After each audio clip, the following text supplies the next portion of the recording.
नमस्कार। आज के इस डीप डाइव में हम एक ऐसे टॉपिक पर बात करेंगे जो सीधा हमारे देश के भविष्य से जुड़ा है।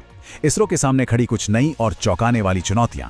आइए बिना किसी बायस के इस रिपोर्ट का एनालिसिस करते हैं। तो सवाल ये है कि क्या सच में भारत का स्पेस फ्यूचर खतरे में है? देखिए, हाल ही में जो डेटा और रिपोर्ट सामने आए हैं वो इशारा कर रही हैं कि 2025 और 2026 की शुरुआत इसरो के लिए काफी, कह सकते हैं, मुश्किल और एम्बैरेसिंग रही है। और ये कोई छोटी बात नहीं है। स्पेस टेक्नोलॉजी और एआई, ये दोनों ऐसे सेक्टर्स हैं जो तय करेंगे कि भविष्य में दुनिया को कौन लीड करेगा। अगर यहां हम थोड़ा भी चूके तो स्पेस टेक में ग्लोबल लीडर बनने का जो हमारा सपना है वो कहीं पीछे छूट सकता है। ये असेसमेंट थोड़ा कड़वा जरूर है, पर इसे समझना बहुत जरूरी है। आइए इसे थोड़ा और बारीकी से समझते हैं।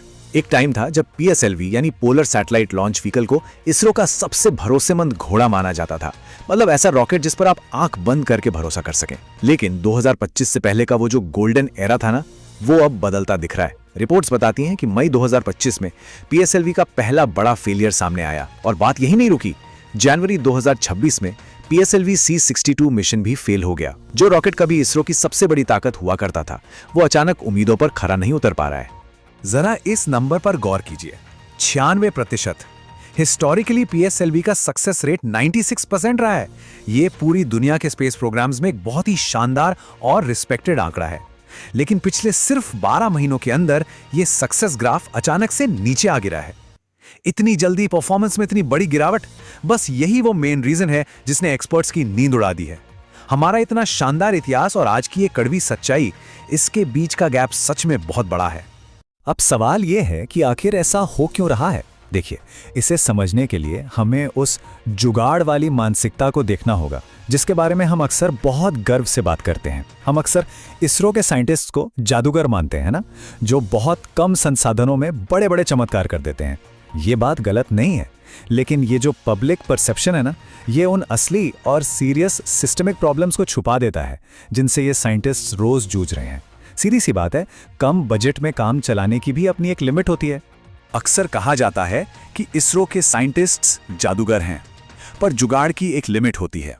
बिल्कुल, इसरो ने चंद्रयान और आदित्य L1 जैसे मिशन से पूरी दुनिया को अपनी काबिलियत का लोहा मनवाया है। दुनिया ने देखा है कि कम बजट में हम क्या कुछ अचीव कर सकते हैं।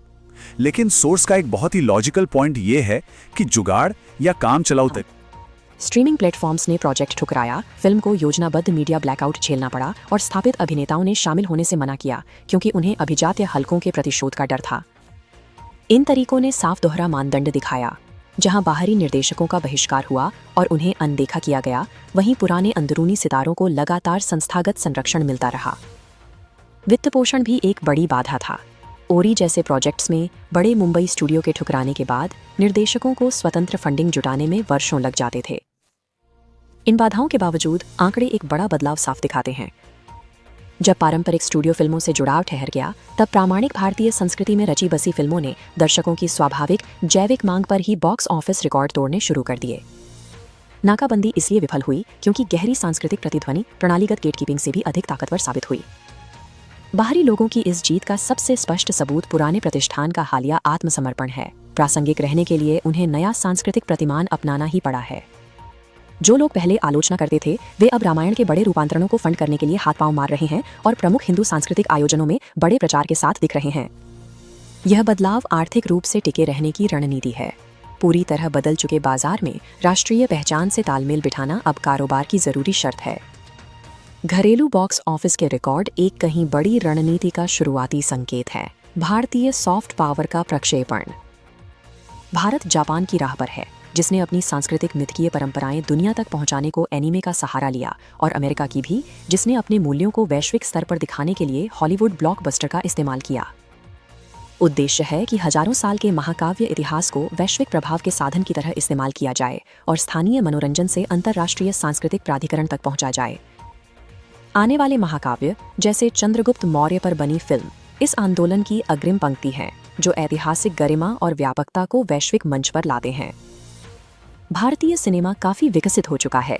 यह अब सिर्फ घरेलू उद्योग नहीं, यह वैश्विक प्रभाव का एक ताकतवर साधन बनता जा रहा है, जिसे पुराना अभिजात वर्ग अब और दबा नहीं सकता। Don't forget to share, comment and subscribe.